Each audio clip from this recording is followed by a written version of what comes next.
chokwadi chandoda kutaura ndechekuti kuzaki hatingobata munhu on bare allegations, ndiregero ndashandisa izwi rechirungu, pasina kubata munhu kuti zvangotaurwa kuti pane angoti uyu akaba mari uyu tobva tabata.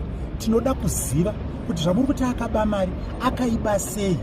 Ndo chikumbiro chedu kune vanhu vese muno muZimbabwe kuti kana uchiziva kuti pabasa pangu kana kuti nhingi akaba mari chitibatsira, nekuti akaiba sei, anoshandisa vana nani, akaiviga kupi, akatenga chii. Izvo ndo zvinotibatsira kuti tiwane pekutangira.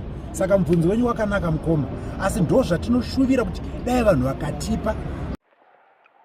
Masquera say Zimbabwe, welcome to our channel Zim Confessions and Deep Secrets. Kana karike kutanga kukuya pani channel, please don't forget to subscribe. Kana uchingwagara ukasubscribe, don't forget to comment and share this video. Nasi Zimbabwe takuigirai nyabuditswa ne one of my Polituro members YeZanu PF ayo buda achitaura iro achiti nyaya YaChivhayo yakonzeresa divisions mubato reZanu PF Zimbabwe.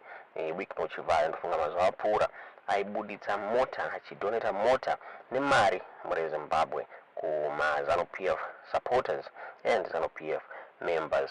Ndofunga mushure mekunge YaChivhayo akabuda in public naPresident Emmerson Mnangagwa during ma-state functions akati one day pane ma-audios ayo abuda, the businessman achiclaima iye achiti Mnangagwa and other senior government officials were in his pockets. Zimbabwe Chivhayo akabuda achitaura achiti Mnangagwa anomuconsider as his son and that he was using this relationship with the president kuti awanikwe achiwana matenders. Akabuda achinetsana nema-business partners ake anosanganisira Mike Chimombe naMoses Mpofu Zimbabwe, kuva achitaura achiti they are the ones vakacreate ma-audios aya vachishandisa advanced technology vachida kutanisha image yake.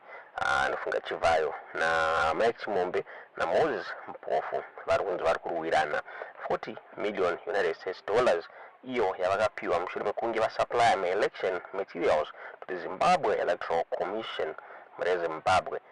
Zvina kumira mushe kutaura kwatiri kuita pane ZANU PF Polituro member uyo akabuda achitaura iye achiri the top officials vari kuquestiona Mnangagwa over character yake. The Standard yakaita interview with one of my Polituro members akataura iye achiri the issue of concern on this whole Chivhayo saga is why ZANU PF has largely remained quiet when he has dragged the party leader into the mud. Party bigwigs have been questioning Mnangagwa over shoddy characters that are always at the State House. That is the reason the party has not spoken about the Chivhayo issue. They are asking, who is Chivhayo? Is he not a ZANU PF member, but an overzealous opportunist who got closer to the powers that be? Last week, the ZANU PF Youth League yakabuda ichipa kuna Chivhayo against kuabuse zita reparty nema-state structures for his benefit Zimbabwe. Senior party member akabuda achitaura achiti Youth League is the mouthpiece of the party elites and Chivhayo got the message. Akabuda achiti that is the reason you saw the Youth League quickly intervening to fight in Mnangagwa's corner, because ZANU PF is saying it cannot intervene in that scandal. The Youth League is the mouthpiece of the party elites and the message was delivered to Chivhayo. He got it Zimbabwe.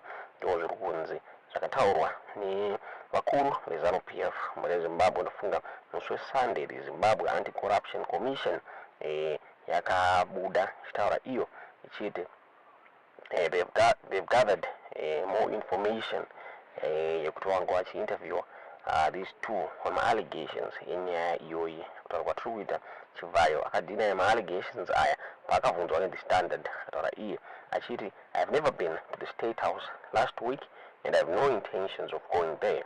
I am in Zimbabwe as we speak and I'm not leaving anytime soon, as I have family to look after and a church that requires my active participation. hazvina kumira mushe. Mike Chimombe naMoses Mpofu vakapinda an agreement with a South African-based Rainform CC on February 13, 2023 to participate in this tender before YaChivhayo sideline and vari kudemanda 10 million United States dollars muri Zimbabwe vari vakaluza ma-earnings avo. Tisingazive kuti munoona sei nyaya iyi, tiudzewo zvamuri kufunga pamusoro penyaya iyi mucomment section. Taura kwatiri kuita newsworks yakabuda ichitaura pamusoro penyaya iyi vakataura vachiti contrary to some media reports that controversial businessman Uninvestigated YaChivhayo's 40 million Zimbabwe Electoral Commission tender scandal was discussed in the ZANU-PF Polituro on Wednesday. The newsworks has confirmed with senior party officials that it was never raised in the meeting. The youth raised it before the meeting, but it was never raised in the Politburo, not even a reference to it. Who can raise it?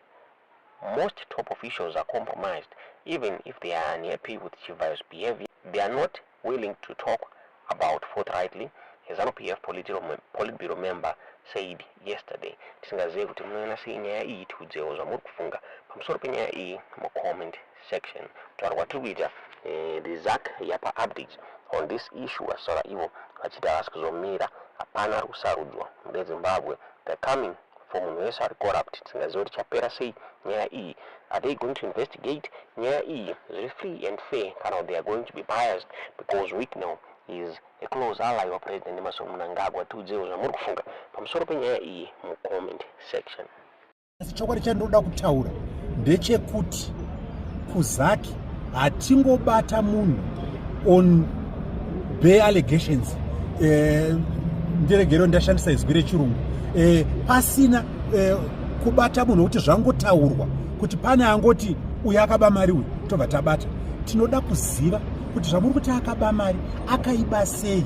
Ndo chikumbiro chedu kune vanhu vese muno muZimbabwe kuti kana uchiziva kuti pabasa pangu kana kuti nhingi akaba mari, chitibatsira nekuti akaiba sei, anoshandisa vana nani, akaiviga kupi, akatenga chii. Izvo ndo zvinotibatsira kuti wane pekutangira. Saka mubvunzo wenyu wakanaka mukoma, asi ndo zvatinoshuvira kuti dai vanhu vakatipa. Saka manzwa ndati pekutanga, audio yekutanga yanga isinganyatsotaura zvokuti tingati toda kubvunza vanhu, asi pakazobuda audio yechipiri nedocument rakazoburitswa takaona kuti zvino taane pekutangira. Saka deadline yezaki ndirini? Zvino ndikadaro handisi ndenge ndabhururutsa shiri dza